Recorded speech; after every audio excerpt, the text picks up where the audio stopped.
seluruh survei ini kan seseorang melakukan survei cuman atas dua perintah etis atau perintah finansial. Nah, selama tidak dideklar dari mana uangnya, maka itu artinya dia tidak melakukan secara etis. Kan etika itu final kan dalam soal itu. Jadi apapun hasil surveinya itu kan sekedar untuk memperlihatkan bahwa ada kenaikan, bahwa ada penurunan. Dan kalau seseorang itu di survei bagus, itu artinya dia potensial. Sama aja orang pasang baliho kita nggak tahu yang disurvei apa sebetulnya.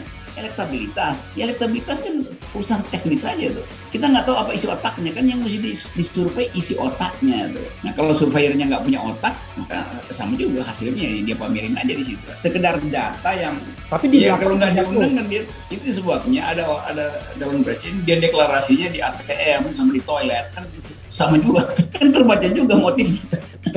Ngapain deklarasi di toilet, deklarasi di depan channel Refli Harun. Nah, itu baru cadas. Baru kita uji dia mampu bertahan apa jumpalitan, jumpa apa jumpalitan. Kan itu fungsi dari platform-platform digital yang basisnya adalah untuk menapis kemampuan intelektualitas dari seorang calon pemimpin, termasuk dalamnya integritas, morality, itu kan begitu. Daripada diam-diam nyewa kamera seolah-olah itu candid, padahal sebetulnya skenario-nya buruk.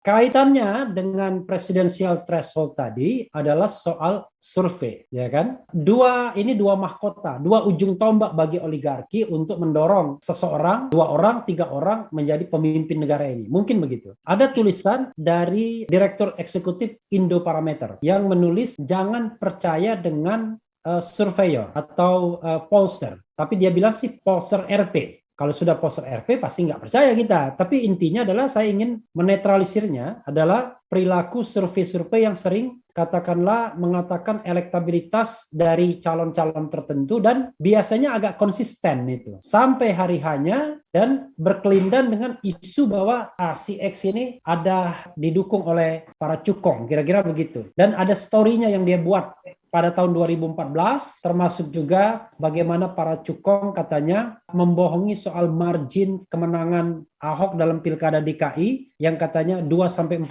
margin kemenangannya di putaran kedua. Ternyata kalahnya error 2,5%, katanya melesetnya tuh 8 kali lipat. Karena melesetnya sampai 16% jadinya. Nah, apa komentar Bung Rocky? Karena kalau perilaku survei seperti ini, ditambah presidensial threshold, ditambah praktek percukongan yang kita tahu mahal sekali pilpres itu, wah no hope, nggak ada harapan nih Indonesia dengan demokrasinya kalau begitu.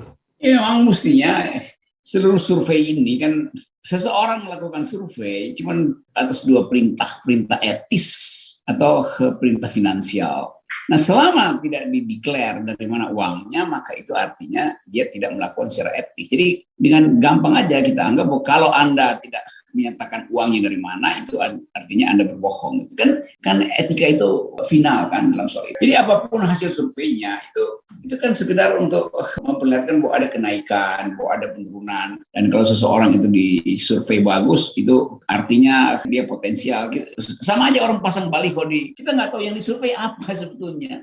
Elektabilitas kan urusan teknis saja tuh. Kita nggak tahu apa isi otaknya, kan yang mesti disurvei isi otaknya tuh. Nah, kalau surveyornya nggak punya otak, maka sama juga hasilnya dia pamerin aja di situ. Sekedar data yang nggak bunyi apa-apa. Lain kalau udah ada pertengkaran politik, udah ada debat di daerah-daerah, lalu tiba-tiba disurvei. Ini out of the blue tiba-tiba seseorang udah dinyatakan sebagai iya, itu apa poinnya tuh? Mesti ada cekcok dulu tuh. Kalau berani orang-orang itu datang ke depan Refli lalu minta ditanya idenya tentang negara, baru disurvei, baru publik lihat. Ini kan belum disiram dengan isu, udah disurvei. Jadi orang apa poinnya itu? Sama seperti saya lihat setiap hari itu ada baliho seseorang di jalan raya, tapi kita nggak tahu ini baliho itu ya gambar doang, warnanya doang tuh. Ada yang merah, ada yang kuning. Tapi intinya apa sih? Kita nggak tahu isi otaknya apa kok. Masa kita milih baliho? Jadi nanti Bung Rocky ya, bisa jadi kita bikin acara nih melalui channel persekutuan channel.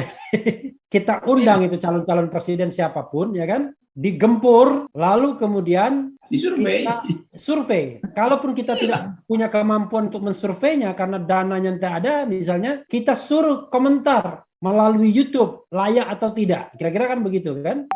Misalnya.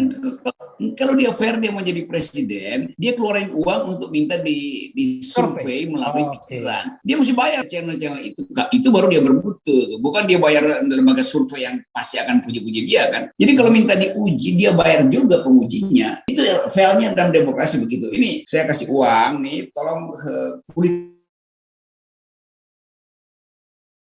yang pasang iklan buat dia itu ngapain itu. Tapi Bang Rocky, budaya politik kita kan tidak begitu. Budaya politik kita calon itu pura-pura nggak tahu gitu loh. Kalau ada deklarasi dia bilang, loh itu bukan saya nggak tahu menau. Dan memang untuk skenarionya mulus dia nggak diundang, biasanya kan begitu, nggak diundang tuh deklarasi. Tapi di kalau nggak diundang kan dia, itu sebabnya ada calon presiden dia deklarasinya di ATM sama di toilet kan sama juga kan terbaca juga motifnya.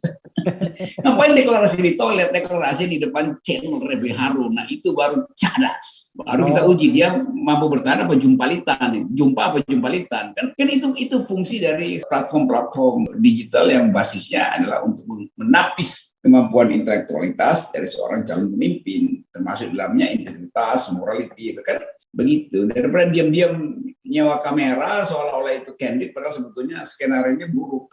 Oke, jadi dia ingin meredakan isu besar dengan isu kerakyatan, ya, isu kepedulian, tapi orang mengatakan, loh, yang kecil lo pikirin, yang gede lo biarin aja, kira-kira begitu. Ya, otaknya terlalu kecil untuk mikirin hal yang besar.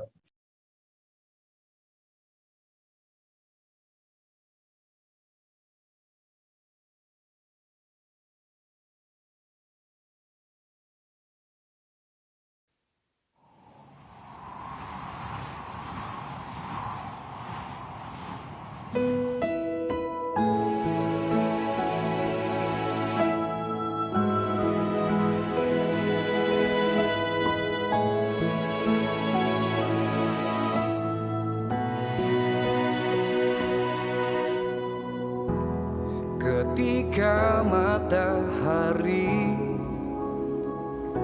hanya di atas kepala, panas melelehkan